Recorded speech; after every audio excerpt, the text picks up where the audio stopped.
Kantor Kepresidenan di Ibu Kota Nusantara atau IKN terus digenjot agar selesai sesuai target. Saat Presiden Joko Widodo meninjau langsung progres pembangunan pada Jumat 1 Maret 2024, pembangunan kantor itu sudah mencapai 74%. Perlu diketahui, kompleks Istana Kepresidenan di IKN terdiri dari berbagai area, mulai dari kantor kepresidenan yang berbentuk Garuda, Istana Presiden, dan lapangan istana. Kompleks Istana Kepresidenan tersebut dibangun pada lahan seluas 55 hektar. Desainer istana dapat lapangan upacara di halaman istana dengan luas 1 hektar lebih. Pembangunan lapangan ini dikebut dikarenakan akan digunakan sebagai tempat dilakukannya upacara kemerdekaan pada 17 Agustus 2024 mendatang. Bismillahirrahmanirrahim. Assalamualaikum warahmatullahi wabarakatuh. Waalaikumsalam warahmatullahi Ya, wabarakatuh. salam sehat, salam kuat semua bagi yang beribadah puasa. Dan mungkin sebagai pengantar, saya kira ini kesempatan yang luar biasa untuk kita bisa menyegerakan untuk menggelar Zoom. Jadi sebagai informasi Pak Prof, ini ya saya kira kemarin kita bahas tentang politik transaksional, sekarang kita masuk di IKN setelah merespons pertanyaan dari salah seorang guru besar di Unhas, dan untung itu panggilan saya, dan untung apakah ada update mengenai IKN ketika Unhas misalnya ada Pokja. Terus saya coba kontak Pak Prof, alhamdulillah rupanya sebagai ketua tim Pokja, Prof Sakti Aji Adisasmita juga. Saya kira terakhir kita bareng-bareng Prof di 2 tahun lalu ya. Iya, iya, Dinda. Ya, jadi waktu itu kita bahas tentang transportasi massal untuk Sulsel. Jadi waktu itu saya kebetulan bekerja untuk GIZ Project, untuk GIZ Felicity, untuk facilitator. Sayang sekali tidak berlanjut Ki Prof karena Maminasata sepertinya belum betul-betul solid atau satu suara untuk sejumlah stakeholders di Minnesota, provinsi Padahal, dan kabupaten kota belum pi. I think that's one also issues or things to be discussed nanti ya. padahal Oke, ini, padahal ya, Maminasata itu merupakan kawasan strategi nasional jauh sebelum IKN. ya, iya. Nah itu Hmm. dia. Ya, terus nanti kita bisa bahas juga. Ini waktunya agak panjang, jadi kita bisa elaborasi juga beberapa hal terkait IKN misalnya. Terus tadi malam Pak Ketua IK Unhas Wilayah Sulawesi Selatan, Bapak Muhammad Ramadhani Kumanto, memberikan stressing bahwa bagaimanapun kita masuk ini harus berkontribusi pada bagaimana IKN ini menjadi atensi bersama alumni. Kira-kira kontribusi apa yang kita bisa dorong untuk bisa menjadi bagian dalam membangun IKN. Saya kira itu juga hal baik ya untuk kita semua. Baik, jadi kalau mencermati motif mengapa Zoom ini kita segerakan, Pak Prof, angka itu hanya ingin memperoleh update sebenarnya, supaya kami di Pela Kita, website pelakita.id ini, bersama Komit Foundation menyiapkan sumber informasi yang bisa dipercaya untuk kemudian kita bisa melihat korelasi antara eksistensi Unhas di Sulawesi Selatan dan kira-kira bentuk kontribusinya apa yang bisa diberikan untuk IKN. Saya kira begitu. Saya juga mengundang kolega di Kabupaten Pinrang yang selama ini juga sering menyuarakan aspirasinya untuk bagaimana Pinrang sebagai yang berhadapan begitu ya dengan IKN itu bisa juga memberi kontribusi mereka. Baik, tanpa perlu berlama-lama, sebenarnya meski narasumber kita, resource person kita adalah Prof. Adi Sasmita atau Kanda Aji, saya juga akan mengajak teman-teman peserta untuk memberikan kontribusi pemikirannya, termasuk kalau ada Pak Sekretaris, Kak Budi Ya, Mawan untuk memberikan. Ya, Baik, ya. mungkin Saya mungkin belum surat informasi terkait sosok narasumber kita, kawan-kawan yang baru main. Selamat bergabung.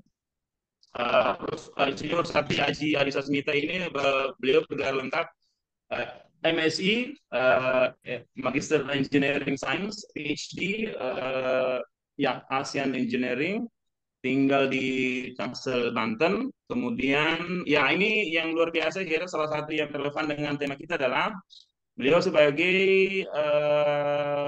ahli perencana untuk bagaimana penyiapan dokumen perencanaan Intelligent Transport System yang ada kaitannya dengan apa IKN juga ya barangkali gitu. Saat ini kalau risetnya banyak, ini saya mungkin tidak perlu banyak, tapi intinya mulai dari konsultan untuk sejumlah infrastruktur pelabuhan, bandar udara, kemudian pembukaan misalnya ada saya lihat di Bintuni. Saya juga pernah ke Bintuni, Prof. Saya kira itu Oh ya, daerah menarik juga di Papua Barat. ya. Bisa menjadi inspirasi juga ya tentang bagaimana membangun Indonesia Timur gitu. Silakan Prof, bisa kalau ada paparan silakan. Tapi kita berharap dialog saja. Kira-kira misalnya apa yang menjadi pertimbangan Unhas, mengapa harus mengambil bagian dalam membangun IKN? Kemudian apakah ada semacam special request dari misalnya WR4 Prof Adi Maulana, mengapa misalnya Prof Haji yang diminta sebagai ketua begitu Pokja. Silakan dicerita barangkali Prof, silakan free, bebas waktunya. Iya, terima kasih Dinda eh, Ya, atas kesempatan dan waktunya. Jadi saya akan memberikan sedikit saja sebagai gambaran terkait Pokja IKN ini dan nanti ya, akan ditambahkan dengan Prof. Budimawan dan mungkin juga ada Pak ya. Amril saya lihat di sini. Assalamualaikum warahmatullahi wabarakatuh. Jadi Assalamualaikum. eh, berangkat dari Pokja IKN Unhas ini kan Pokja IKN Unhas ini di SK-kan di tanggal 20 Februari 2023 di mana saya jadi ketua Pokjanya dan sekretarisnya Prof Budimawan. Padahal sebelumnya sebenarnya Prof Budimawan yang ketua, tapi berganti posisi karena Prof Budimawan mungkin ada jabatan di Senat ya. Begitu Prof Budi ya. Jadi Pokja IKN Unhas ini dibentuk dengan ada beberapa komponen. Ada komponen terkait agrokompleks, ada medical kompleks, ada technoscience, dengan ada sosial humaniora. Komponen-komponen ini dan kiprah Unhas ini adalah bagaimana menjadi bagian untuk memberikan peranan sumbangsi terhadap pembangunan IKN. Karena kita tahu bahwa Pulau Sulawesi, khususnya Sulawesi Selatan dan terkhusus lagi Makassar itu berhadapan langsung dengan IKN, sehingga tentu banyak sumber yang bisa berkiprah di sana. Tidak hanya sumber daya manusianya, tetapi sumber daya alamnya juga bisa. Dan sebagai langkah awal tentunya Pokja IKN Unhas ini, Unhas dan bersama universitas lain di Pulau Sulawesi, Sulawesi Selatan itu ingin memberikan peranan terkait pembangunan IKN ini. Jadi langkah-langkah Pokja IKN Unhas ini sudah dimulai saat setelah dibentuknya beberapa di antaranya adalah Pokja IKN Unhas ini telah menyiapkan atau telah menyusun buku terkait bagaimana puspa ragam daripada pembangunan IKN terhadap daerah mitranya yang buku tersebut sudah diberikan oleh Rektor Unhas bertempat di rumah Bapak Wali Kota kepada Pak Fadel Muhammad untuk diteruskan.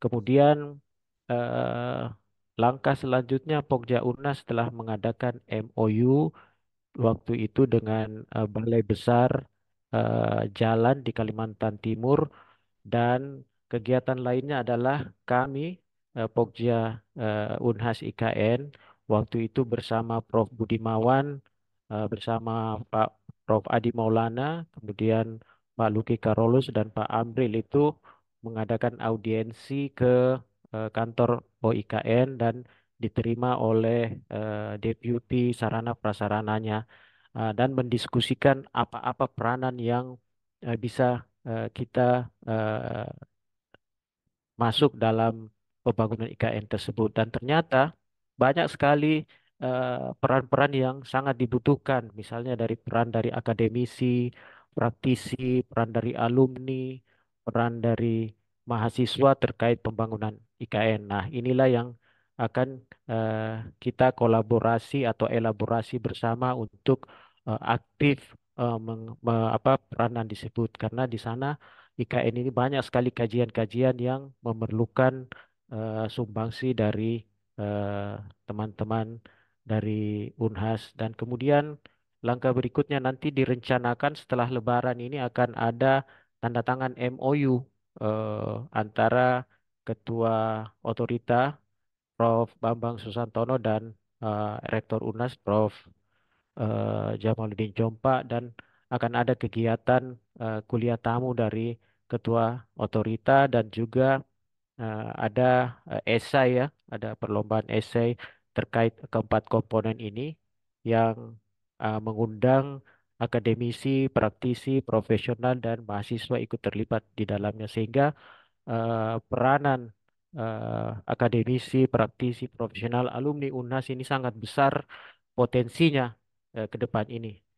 Apalagi setelah berakhirnya kontestasi pemilihan umum ini kita konsentrasi untuk bagaimana menyumbang pemikiran secara akademik untuk pembangunan IKN.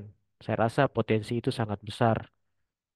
Tidak hanya terkait aspek transportasi, aspek kesehatan, aspek sosial, aspek budaya, dan aspek-aspek lainnya. Itu saya kira pengantar dari saya secara garis besar dan Prof. Budimawan bisa menambahkan lebih detail lagi. Terima kasih. Ya, Siap. Prof, ini sebelum ke Budi, saya panggil ke beliau dosen saya ini di ilmu kelautan. Eh, SK-nya masih berlaku sampai sekarang. Karena saya lihat Masih, tahun sekarang ya, masih Bang. Iya. Tahun masih ya. Jadi itu hari ditandatangani tahun 2000 tahun lalu. 20 Heeh. 20 20 23. Iya, Februari 2023. Ya. iya, iya. Berarti masih berlaku ya. Oke, kita ini berkaitan dengan SK yang ada. Ada juga yang menyampaikan bahwa kalau misalnya ada SK itu kan bicara tentang resources ya. Jadi Unhas menyiapkan SK dan pasti ada resources, ada personil dan juga ada input lain. Jadi ini lebih sangat pada poin di mana bentuk kontribusi Unhas di tahun lalu misalnya, apakah bisa diceritakan? Apakah memang menjadi dikesankan hanya menunggu dari let's say IKN di sana untuk mengajak bermitra, atau memang Unhas sudah mengalokasikan resources dari sisi SK yang ada itu? Karena pasti orang juga bertanya, selama ada SK ini apa nih yang sudah dikontribusikan dan apa yang dilakukan? Barangkali Prof. Aji bisa memberi sedikit elaborasi selama tahun lalu mungkin ada semacam input kegiatan atau output yang sudah dicapai. Jadi terima kasih Pak Ketua. Jadi Ya, eh, sebenarnya secara apa Pokja IKN Unhas sendiri belum melakukan kegiatan di IKN. Jadi waktu tahun lalu itu kami masih persiapan oke. dengan membuat buku, kemudian melakukan MOU, dan insya Allah setelah Lebaran ini mudah-mudahan sudah ada kegiatan. Tetapi secara personil dari anggota Pokja IKN itu sudah ada kegiatan tapi masih secara individual. Saya tahu di sini Oke. ada juga Pak siapa Khairul Pantonoan yang hadir di sini juga sudah anggota Pokja IKN dan dia sudah melakukan kegiatan di IKN itu sendiri tetapi masih Ya. secara individual. Nah, ke depannya ini kami ingin menyatukan secara tim baik alumni, baik akademisi profesional dan mahasiswa juga untuk mari kita sama-sama untuk Ya, memberikan sumbangsi. Jadi kita tahun lalu itu masih secara individual seperti saya sendiri ikut dalam tim untuk Intelligent Transport System tahap 1 sebagai ketua tim ya, di IKN, tetapi atas dasar masuk dalam tim Kementerian Perhubungan. Jadi masih masih tahun lalu itu masih pribadi-pribadi. Nah, insya Allah tahun ini oke, setelah adanya MOU kita kita semua berharap bahwa tim Pokja IKN beserta seluruh anggota anggota dari alumni Unhas bisa berkiprah dalam pembangunan IKN karena memang dibutuhkan seperti Ibu Selvi, Deputi eh, Sarana Prasarana mengatakan bahwa Unhas ini ditunggu kiprahnya karena banyak sekali aspek-aspek yang bisa kita memberikan ya, sumbangsi pemikiran. Begitu. Jadi tahun ini eh, yang bisa memberikan sumbangsi adalah kita. Tahun lalu ya, masih personil-personil, tapi diharap setelah MOU-nya nanti setelah Lebaran, insya Allah eh, saya dan Prof. Budimawan bersama Prof. Adi Maulana dan tim Pokja sangat optimis kita bisa berkiprah di eh, IKN. oke. Baik, Prof.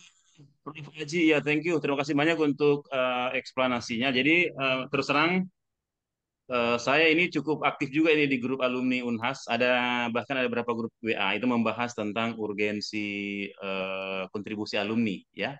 Jadi teman-teman itu juga mengatakan apa yang kita bisa kontribusikan dan bagaimana difasilitasi oleh Unhas. Nah, kemarin di acara buka puasa yang digelar oleh pengurus IKA UNAS Sulawesi Selatan, Pak Ketua, Pak Dhani sudah sangat eksplisit mengatakan bahwa ini menjadi atensi alumni di IKA UNAS Sulsel untuk menyiapkan semacam platform atau ya semacam agenda begitu yang kita bisa kontribusikan untuk IKN. Akan kemana nanti itu saya kira tergantung bagaimana pilihan strateginya teman-teman.